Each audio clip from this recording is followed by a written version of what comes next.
Okay, elaborating a little more off yesterday's post about resting metabolic rate and fuel usage. So from the resting test, right, we're going to get what the resting rate is, how much energy your body burns at pure rest, and also how much of that is fat and how much of it's carbohydrate, which gives a really good picture of your cellular health, how well your mitochondria is working, how well you can produce energy.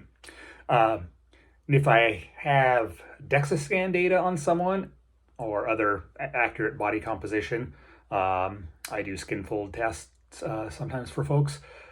And also like a 1 week food recall so I can see what they've actually been eating. We can compare all this together and get a good idea of where they're sitting. So we want to have energy availability, that is the total number of calories per day for both function and your activities of daily life. Research shows you want to see that somewhere around 40 to 45 calories per kilogram of lean body mass. So you need to know what your body fat percentage is to really figure this out. But that's the amount you need before you add any sort of exercise or training or other calorie burn on top of it. So we want to make sure that's met and our activity, our training, doesn't eat into that number of calories, because if it does, we're going to end up seeing a suppressed metabolic rate. So if those needs are not regularly met under that chronic deficit, a low resting metabolic rate is the body's primary response in most cases, not fat loss. So we are not machines where if you have a 200, 500 calorie deficit, you're just automatically going to rip through that same equivalent amount of calories to get the job done. Very quickly, your body's going to be regulating your metabolic rate down, putting some less crucial functions on lower, like low mode, power saving mode, if you will, kind of like your phone, to preserve energy, and it's not going to access the fat. Now, there's ways to do this, which I'll touch on in a minute, but you have to remember that the body's first response is a very hardwired survival mechanism, is reducing your metabolic rate if your calorie needs are not met on a regular basis. So just a quick little graph here, right? If this is your energy, total energy expenditure or energy availability, you've got this lower part is your rest and metabolic rate, and then you've got this in here that accounts for activities of daily living, cost of digesting your food, etc. So we want this to come out to be somewhere 40 to 45 calories per kilogram of lean body mass. So for me, it comes out to be about 2,850. Now, if I happen to do a 500 calorie training session that day, right, I should add that 500 here, and that takes me up to 3,350. And if so, then that would be good. My needs would be met. But what if I only consume, say,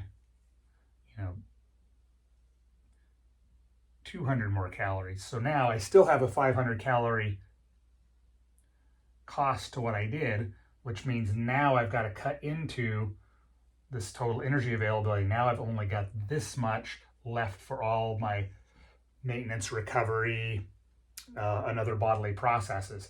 If I'm doing that on a routine basis, my energy availability is always running low. I'm going to end up with a very suppressed metabolic rate. My body's going to reduce the resting rate to compensate for the fact that energy needs are not being met. So where we want to get to is a place where you have a high resting metabolic rate, you're metabolically flexible, which means you can switch between carbs and fat at will, and low efficiency in an activity, which means you burn a significant amount of calories doing that activity, even at the lower efforts. And this is the key to fat loss. So without these things on board, it's very difficult. So a quick note is many people look to what bodybuilders and physique athletes do to drop body fat, and they try to mimic that, but completely out of the context. So what is often forgotten is that bodybuilders spend a majority of the year in a very targeted caloric excess. They're always trying to eat a little more than they need so that they gain muscle mass. And yes, they're of course going to gain a little fat.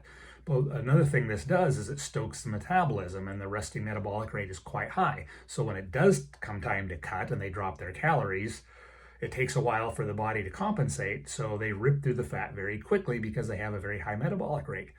But what happens is your average exerciser is not in a surplus. They haven't been in a surplus.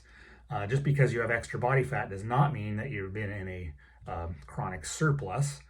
And under this condition where they've already got a lowered metabolic rate, now they drop their calories and the fat doesn't come off in the same way it does for someone who has a high resting metabolic rate and is metabolically flexible.